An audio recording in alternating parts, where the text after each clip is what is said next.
Graças a Deus, Deus abençoe a sua vida poderosamente, em o nome do nosso Senhor Jesus, passando aqui nesta noite de sábado, para darmos continuidade à nossa série de meditação no livro dos Salmos. Hoje, quero lhes trazer uma breve meditação nos Salmos 87. E o Salmos 87 é um salmos bem pequeno. Ele tem 7 versículos e tem como título Jerusalém, amada de Deus. Glória a Deus. Gostaria que você desse uns minutos da sua noite para a gente meditar na palavra e em seguida unirmos a nossa fé em oração, agradecendo a Deus por mais esse sábado e pedindo a Deus que Ele nos conceda uma noite abençoada, uma noite de descanso, no nome do nosso Senhor Jesus. Gostaria também de pedir já no início, compartilhe esse vídeo. Se você não é um inscrito no nosso canal, se inscreva, ative o sininho de todas as notificações, dê o seu like, comente, compartilhe, e assim você vai estar contribuindo a que esse canal, que tem como propósito levar a palavra de Deus, um momento de fé, um momento de oração, esse canal possa alcançar mais pessoas, consequentemente crescer, tá bom?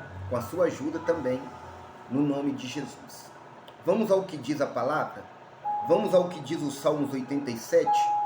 Ele diz assim, olha: fundada por ele sobre os montes santos, o Senhor ama as portas de Sião, mais do que as habitações todas de Jacó. Gloriosas coisas se tem dito de ti, ó cidade de Deus. Dentre os que me conhecem, farei menção de Raabe e da Babilônia. Eis aí Filístia e Tiro com Etiópia, lá nasceram. E com respeito a Sião se dirá: este e aquele nasceram nela, e o próprio Altíssimo a estabelecerá. O Senhor, ao registrar os povos, dirá: este nasceu lá. Todos os cantores, saltando de júbilo, entoarão: todas as minhas fontes são em ti. Salmos 87, Jerusalém, a amada de Deus. Glória a Deus.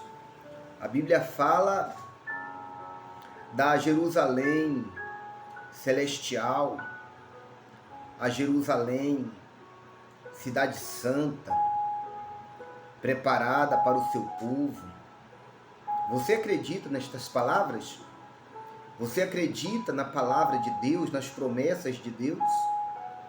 Você acredita que Deus tem preparado para mim, para você, uma cidade, um lugar aonde o povo santo do Senhor estará juntos e habitará para todo sempre?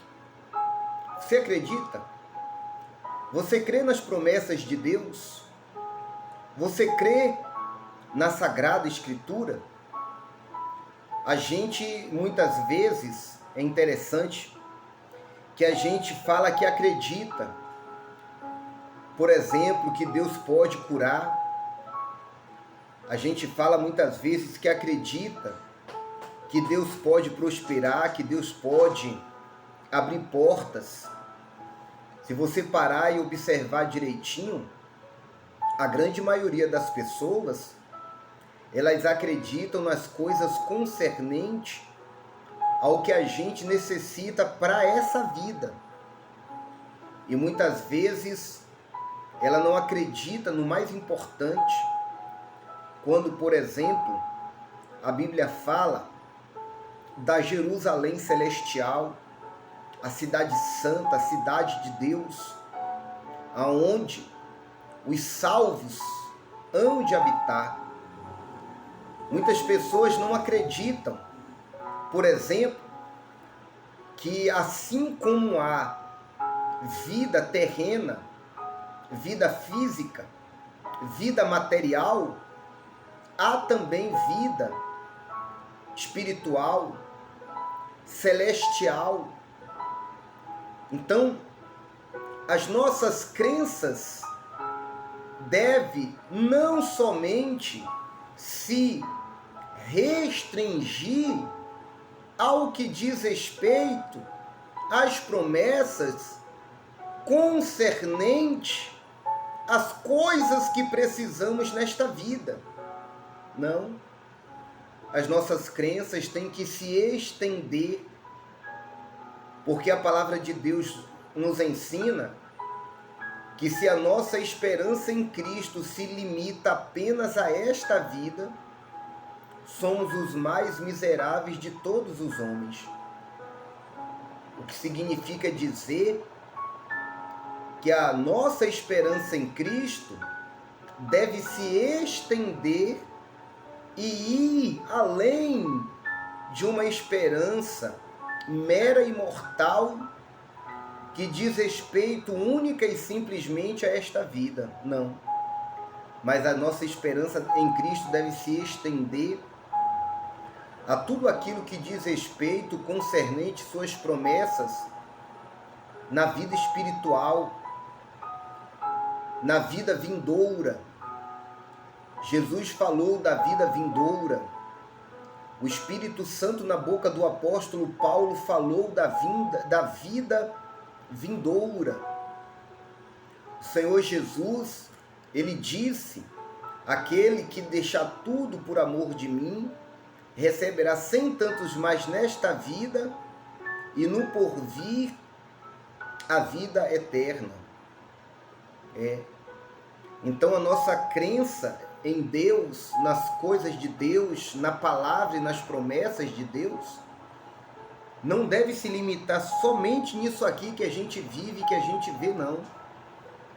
Nossa crença nas promessas de Deus, ela deve ir além e acreditar também em tudo aquilo que diz respeito às promessas de Deus para a nossa vida eterna, para a nossa vida espiritual. E que um dia eu e você estaremos juntos, nos encontraremos na Jerusalém de Deus, na sua cidade santa, onde ali os salvos hão de habitar, porque este lugar Deus já tem reservado e preparado para aqueles que verdadeiramente se tornaram seus que eu digo, do Senhor Jesus, única e exclusivamente. Então, meus irmãos, guarde uma palavra. O Senhor Jesus disse que a gente não deve trabalhar só pelo pão que acaba, pelo pão que perece, mas a gente deve trabalhar também pelo pão que subsiste para a vida eterna. E trabalhar indica esforço, porque quem é que não se esforça ao trabalhar? É ou não é verdade? Então, muitas vezes a gente se esforça muito pelo pão que perece, as coisas que acabam, as coisas que daqui a pouco tem um fim, e a gente muitas vezes esquece de lutar, de se esforçar também, e além disso, muito mais, pelo pão que subsiste para a vida eterna, que é a nossa salvação. E eu suponho que você, como eu, a gente deseje um dia nos encontrarmos na Jerusalém de Deus, na cidade santa, na sua Jerusalém espiritual. Amém? Que Deus abençoe a sua vida, que essa palavra possa te trazer um esclarecimento melhor acerca também da sua salvação, tá bom? Vamos orar e agradecer a Deus?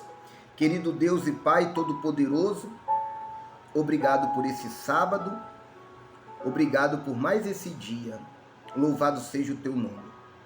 Peço ao Senhor que o Senhor nos conceda a tua bênção, na nossa noite de descanso, que a nossa noite seja guardada, protegida pelo Senhor e abençoada, em o nome do nosso Senhor e Salvador Jesus Cristo. E quem crê, diga amém. Graças a Deus. Deus abençoe a sua vida. Fiquem todos com Deus.